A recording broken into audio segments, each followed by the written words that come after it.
सभी लोग आ जाइए। गुड इवनिंग सभी लोगों को। जितने भी लोग इस क्लास से जुड़े हैं सभी लोगों का बहुत बहुत स्वागत है। मित्रों देखिए, आज की हमारी ये जो क्लास है इसमें हमने जो है 25 महत्वपूर्ण प्रश्नों की श्रृंखला ली हुई है, जो आपके जो है एग्जाम के दृष्टि से बहुत ही महत्वपूर्ण ये प्रश्न है। इसमें देखेंगे आप तो मुगल काल से संबंधित जो भी स्थापत्य कला हुई हैं और वहाँ के जो है राजाओं और रानियों से भी संबंधित जो भी आपके क्वेश्चन बनने वाले हैं वो सभी प्रश्न हमने जो है इसमें लिया हुआ है।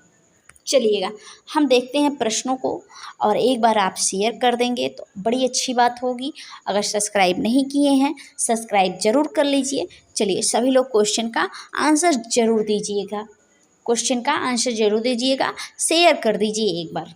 चलिएगा देखिएगा, हमारा यहाँ पर देखिएगा पहला प्रश्न है आज का हमारा यहाँ पर पहला प्रश्न है, मुगल चित्रकला किसके राज्यकाल में अपनी पराकाष्ठा पर पहुँची? बताइएगा, ये प्रश्न है बहुत ही महत्वपूर्ण है। मुगल चित्रकला किसके राज्यकाल में अपनी पराकाष्ठा पर पहुँची? हुमायूं हैं, अकबर हैं, जहांगीर हैं, शाहजहां हैं। बताइएगा, मुगल चित्रकला किसके राज्यकाल में अपनी पराकाष्ठा पर पहुंची? आप देखेंगे इसमें हुमायूं भी हैं, अकबर भी हैं, जहांगीर भी हैं, शाहजहां भी हैं। यहाँ पर देखेंगे तो अकबर ने जो है शुरू किया हुआ था।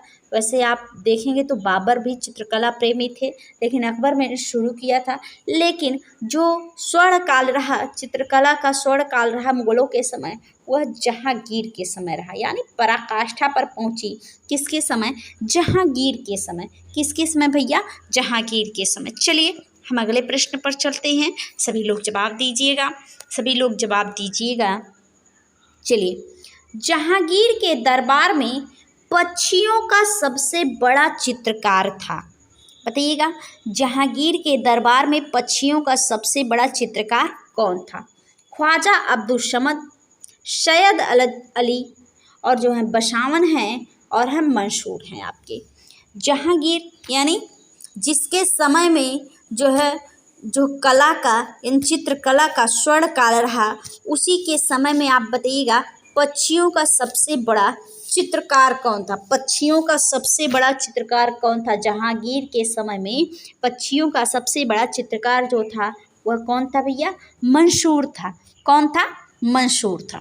चलिए हम अगले प्रश्न पर देखते हैं। देखिएगा, निम्नलिखित मुगल बादशाहों में किसने अपनी आत्मकथा फारसी में लिखी? बताइएगा, इनमें से जो मुगल बादशाह हैं इसमें से कौन से ऐसे मुगल बादशाह थे जिन्होंने अपनी आत्मकथा फारसी भाषा में लिखी? बाबर ने, अकबर ने, जहांगीर ने, औरंगजेब ने। बताइएगा सभी लोग बताइएगा कि जो मुगल बादशाह हैं इसमें से आत्मकथा किसने फारसी भाषा में लिखी थी? तो वह हैं आपके जहांगीर हैं। कौन है? जहांगीर हैं। चलिए हम अगले प्रश्न पर देखते हैं। देखिएगा, यहाँ पे अगला प्रश्न है, एतमादुद्दौला का मकबरा आगरा में किसने बनवाया था? एतमादुद्दौला का मकबरा आगरा में किसने बनवाया था? चलिए सभी लोग जवाब दीजिए। अकबर हैं, जहांगीर हैं, नूरजहां हैं, शाहजहां हैं। बताइएगा, एतमादुद्दौला का मकबरा जो है वह आगरा में बना हुआ है। ये भी क्वेश्चन बन गया आपका एक। और किसने बनवाया था यह प्रश्न है कि किसने बनवाया था एतमादुद्दौला का मकबरा? वह किसने बनवाया था? नूरजहां ने बनवाया था। किसने बनवाया था? नूरजहां ने बनवाया था। चलिएगा हम अगले प्रश्न पर देखते हैं। बताइएगा, निम्नलिखित में से कौन सा युग्म सुमेलित नहीं है? निम्नलिखित में से कौन सा युग्म सुमेलित नहीं है? यहाँ पे सुमेल करना है। देखिएगा, अकबर का मकबरा सिकंदरा में बता रहा है, जहांगीर का मकबरा शाहदरा में बता रहा है, शेख सलीम चिश्ती का मकबरा फतेहपुर सीकरी में है, और देखिए शेख निजामुद्दीन औलिया का मकबरा अजमेर में बताया गया है। आप बताइएगा कि आप बताइएगा कि इसमें से कौन जो है सुमेलित नहीं प्रश्न है। नहीं शब्द का ध्यान दीजिएगा। अकबर का मकबरा आप सभी जानते हैं कहाँ है, सिकंदरा में है। जहांगीर का मकबरा सभी जानते हैं शाहदरा लाहौर में है।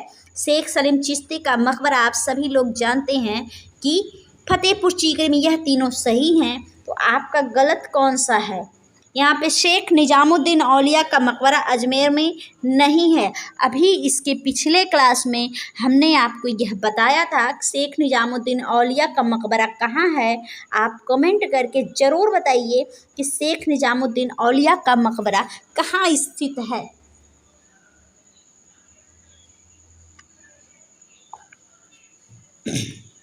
चलिए ज़रूर बताइए, इस क्वेश्चन का आंसर आप ज़रूर दीजिए। इसके पिछले क्लास में हमने आपको करवाया हुआ है। चलिए हम अगले प्रश्न पर देखते हैं। आप उसका जवाब क्वेश्चन का जरूर दीजिएगा। देखिए आप सभी लोग क्वेश्चन पर ध्यान नहीं देते हैं, ध्यान जरूर दीजिए और बताइए। देखिएगा, मुमताज महल का असली नाम था, मुमताज महल का असली नाम था अर्जुमंद बानो बेगम, लाडली बेगम, मेहरुन्निसा, रोशन आरा। बताइएगा बताइएगा, मुमताज महल का असली नाम था, जो मुमताज थी उनका असली नाम क्या था? यह प्रश्न है। बताइएगा आप सभी लोग जवाब दीजिएगा। आपका जो यह प्रश्न है यह जवाब दीजिएगा। मुमताज का असली नाम क्या था? मुमताज का असली नाम क्या था? बताइएगा। चलिए बताइएगा सभी लोग, जवाब दीजिएगा, जवाब दीजिएगा सभी लोग, जवाब दीजिएगा सभी लोग। क्या था भैया? अर्जुमंद बानो बेगम था। क्या था? अर्जुमंद बानो बेगम था। चलिए हम अगले प्रश्न पर चलते हैं। देखिएगा, लाल किले के निर्माण के श्रेय का अधिकारी कौन था? लाल किले के निर्माण के श्रेय का अधिकारी कौन था? बताइएगा। सिकंदर लोदी हैं, अकबर हैं, जहांगीर हैं, शाहजहां हैं। यानी लाल किले का निर्माण किसने करवाया था? यह प्रश्न आपके सामने कौन करवाया था? सभी लोग जानते हैं शाहजहां ने करवाया था। शाहजहां के समय में स्थापत्य कला का स्वर्ण काल रहा। शाहजहां के समय में स्थापत्य कला का स्वर्ण काल रहा और चित्रकला का स्वर्ण काल अभी हमने ऊपर पढ़ाया आपको कि जहांगीर के समय में रहा।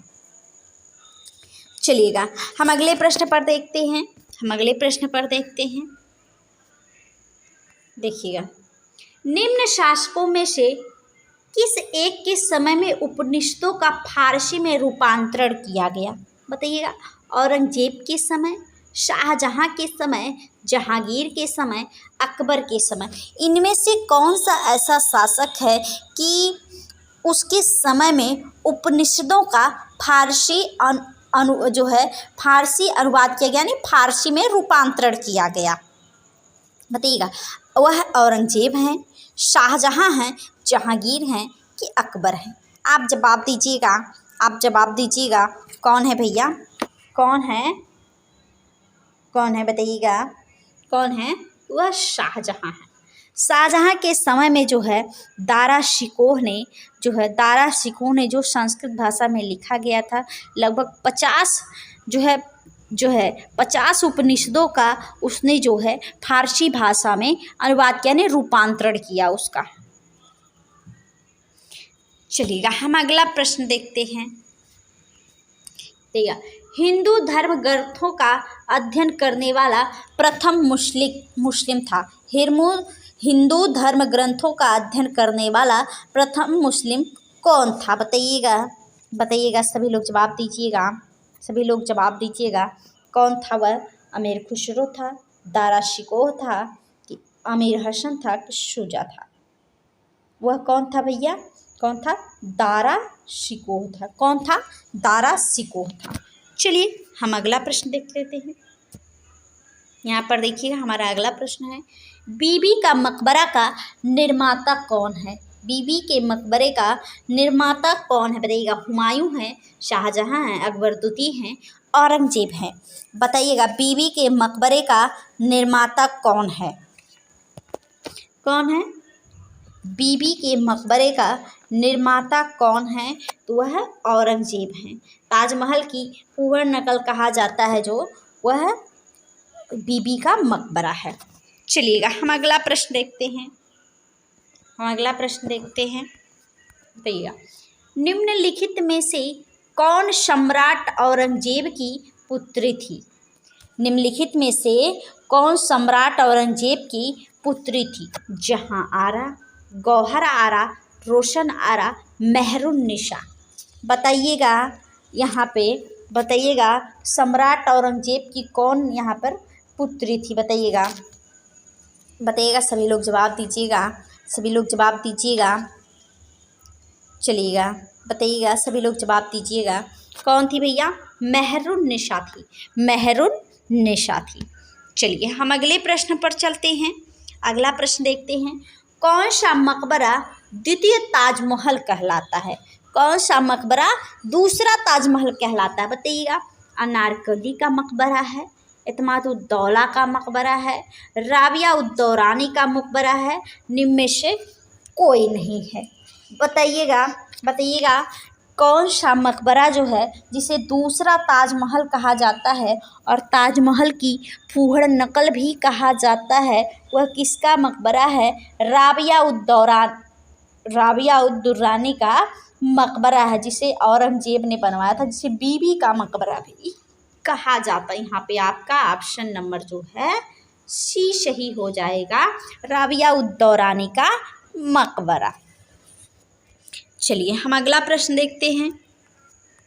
ठीक है, दिल्ली के लाल किले में मोती मस्जिद का निर्माण किसने किया था? दिल्ली के लाल किले में मोती मस्जिद का निर्माण किसने किया था? बताइएगा। अकबर ने, जहांगीर ने, शाहजहां ने, औरंगजेब ने।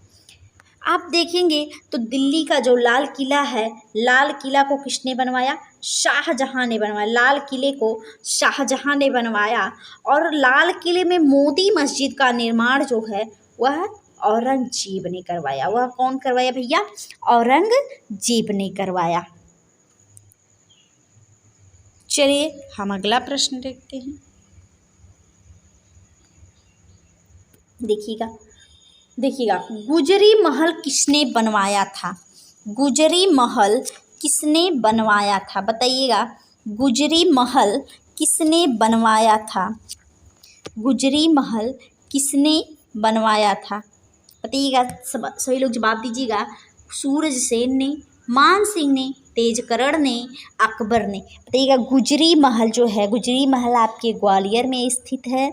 और बताइएगा यह महल किसने बनवाया था? गुजरी महल जो है किसने बनवाया था? तो मान सिंह ने बनवाया था। किसने बनवाया था? मान सिंह ने बनवाया था। मान सिंह ने बनवाया था। चलिए हम अगला प्रश्न देखते हैं।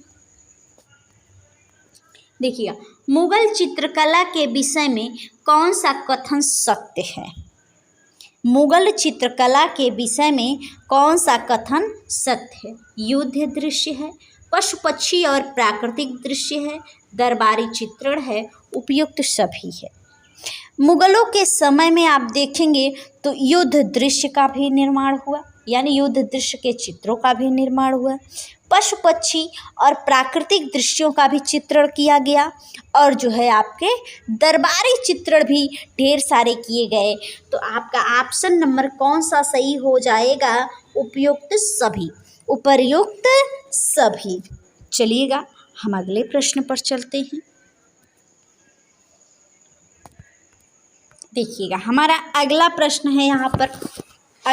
है यहाँ पर चित्रकला की मुगल कलम भारतीय लघु चित्र कला की रीढ़ है। जो चित्रकला है उसका जो मुगलों का समय है, मुगलों के समय की कला है, वह भारतीय लघु चित्र कला की रीढ़ है। बताइएगा, निम्नलिखित में से किस कलम पर मुगल चित्रकला का प्रभाव नहीं पड़ा? बताइएगा, यहाँ पे पहाड़ी है, राजस्थानी है, कांगड़ा है, कालीघाट है।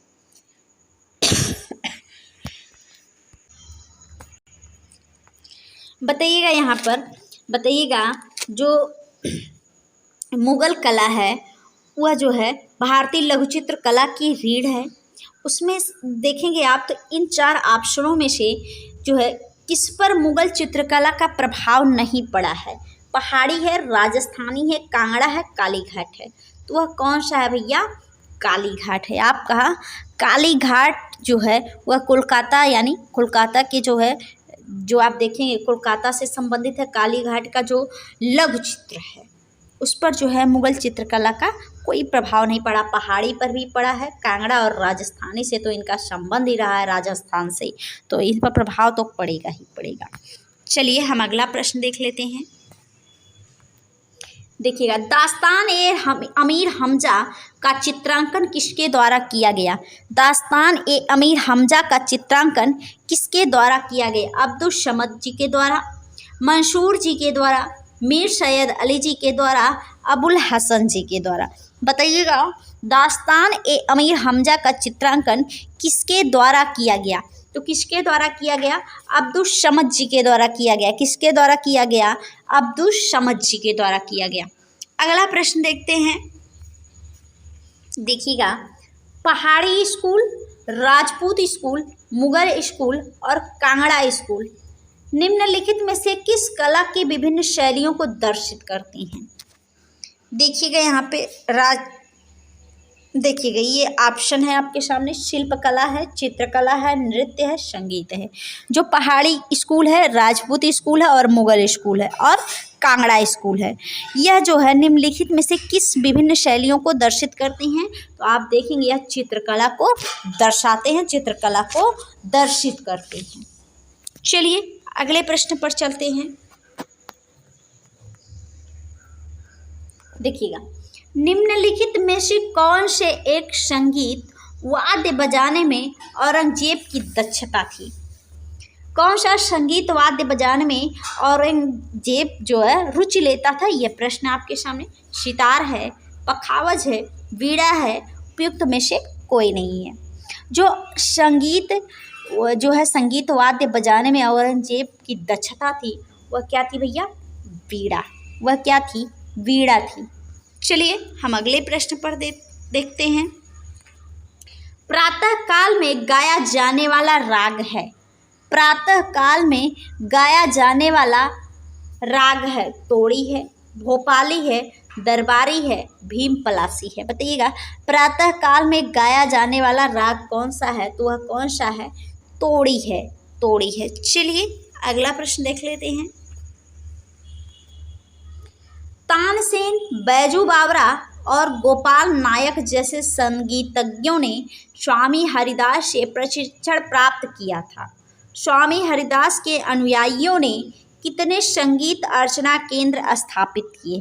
तानसेन, बैजू बावरा और गोपाल नायक जी जो हैं वह स्वामी हरिदास जी से जो है प्रशिक्षण प्राप्त किए थे और स्वामी हरिदास के अनुयायी जो थे वह संगीत अर्चना केंद्र जो है स्थापित किए। और कितने किए? यह प्रश्न है। 5 है, 4 है, 3 है, 2 है। कितने किए? 5 किए थे। चलिए अगला हम प्रश्न देखते हैं। देखिए, तानसेन का मकबरा कहाँ स्थित है? तानसेन का मकबरा कहाँ स्थित है? ग्वालियर है, भोपाल में है, शिवपुरी में है, आगरा में है। बताइएगा, तानसेन का जो मकबरा है वह कहाँ स्थित है भैया? वह है ग्वालियर में स्थित है। कहाँ स्थित है? ग्वालियर में स्थित है। अगला प्रश्न देखते हैं। हुमायूं नामा की रचना किसने की थी? हुमायूं नामा की रचना किसने की थी? बाबर ने, हुमायूं ने, गुलबदम बेगम ने, जहांगीर ने। बताइएगा, हुमायूं नामा की रचना किसने की थी? कौन की थी भैया? गुलबदम बेगम ने किया था। चलिए अगला हम प्रश्न देखते हैं। मयूर सिंहासन पर बैठने वाला अंतिम मुगल सम्राट कौन था? मयूर सिंहासन पर बैठने वाला अंतिम मुगल सम्राट कौन था? शाह आलम प्रथम, मोहम्मद शाह, बहादुर शाह, जहांदारा शाह। बताइएगा, मयूर सिंहासन पर बैठने वाला अंतिम मुगल सम्राट कौन था? कौन था भैया? मोहम्मद शाह थे। मोहम्मद शाह थे। आप लोगों का एक क्वेश्चन है कि मयूर सिंहासन का निर्माण किसने करवाया था? बताइएगा आप सभी लोग, कमेंट करके बताइए मयूर सिंहासन का निर्माण किसने करवाया था। चलिए हम अगले प्रश्न पर देखते हैं और आज का यह आखिरी प्रश्न है मित्रों। निम्नलिखित में से किसने दिल्ली में खगोलीय वेधशाला, जिसे जंतर मंतर कहते हैं, बनवाई थी? अकबर ने, शाहजहां ने, सूरजमल ने, जय सिंह द्वितीय ने। बताइएगा निम्नलिखित में से किसने जो है दिल्ली में खगोलीय वेधशाला, जिसे जंतर मंतर कहते हैं, वह किसने बनवाई थी? वह जय सिंह द्वितीय ने बनवाई थी। किसने बनवाई थी? जय सिंह द्वितीय ने बनवाई थी। चलिए मित्रों सभी लोग बताइएगा ये जो आपके आज के क्वेश्चन रहे वह कैसे लगे आपको, कमेंट करके बताइएगा। तब तक के लिए सभी लोगों को धन्यवाद। Good night.